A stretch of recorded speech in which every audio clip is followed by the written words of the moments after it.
PKL season 12 auction సంబంధించిన updates గురించి, అలాగే పవన్ శరావత్ తెలుగు టైటన్స్ లో కొనసాగుతాడా లేక ఆక్షన్ లోకి వస్తాడా, ఆక్షన్ లోకి వస్తే ఏ టీమ్ లోకి వెళ్లే అవకాశాలు ఉన్నాయో తెలుసుకునే ముందు ఛానల్ ని సబ్స్క్రైబ్ చేసుకుని బెల్ ఐకాన్ క్లిక్ చేసుకోండి. నేను ఏ వీడియో పెట్టినా ముందుగా మీకు నోటిఫికేషన్ వస్తుంది. ముందుగా పవన్ శరావత్ తెలుగు టైటన్స్ లో కొనసాగుతాడా లేక ఆక్షన్ లోకి వస్తాడా అనే విషయానికి వస్తే, తెలుగు టైటన్స్ టీం పవన్ శరావత్ ను ఆక్షన్ లోకి వదిలే అవకాశాలు దాదాపు లేవనే చెప్పాలి. బికాస్ పవన్ శరావత్ ఆక్షన్ లోకి వస్తే ఏ టీం అయినా దాదాపు 2 కోట్లు పర్సులో పవన్ కోసం ఉంచుకోవాలి. అదే టైటన్స్ టీం బైబాక్ చేయాలన్నా అంతే ఖర్చు చేయాల్సి ఉంటుంది. ఒక ప్లేయర్ కోసం అంత ఖర్చు చేస్తే మిగిలిన ప్లేయర్స్ కోసం పర్సులో వాల్యూ తక్కువగా ఉంటుంది. సో పవన్ శరావత్ ను టైటన్స్ టీం రిటర్న్ చేసుకోబోతుందని ఒక అప్డేట్ బయటకు వచ్చింది. సో టైటన్స్ టీం మిగిలిన ప్లేయర్స్ పై ఎక్కువ ఫోకస్ తో ఆక్షన్ లోకి రాబోతుంది. పీకేఎల్ సీజన్ 12 లో పవన్ శరావత్ ను మళ్ళీ టైటన్స్ టీం లోనే చూడబోతున్నాం. టైటన్స్ టీం గత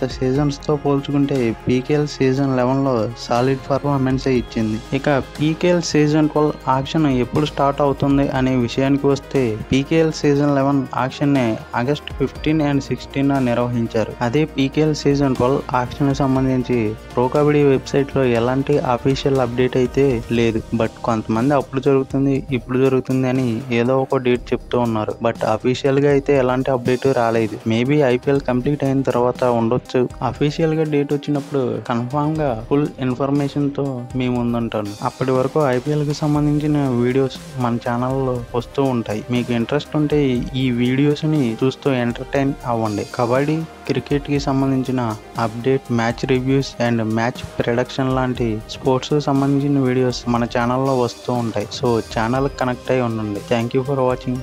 ఇలాంటి మరిన్ని వీడియోస్ కోసం ఛానల్ సబ్స్క్రైబ్ చేసుకోండి. వీడియో నచ్చితే లైక్ చేయండి. Thank you all.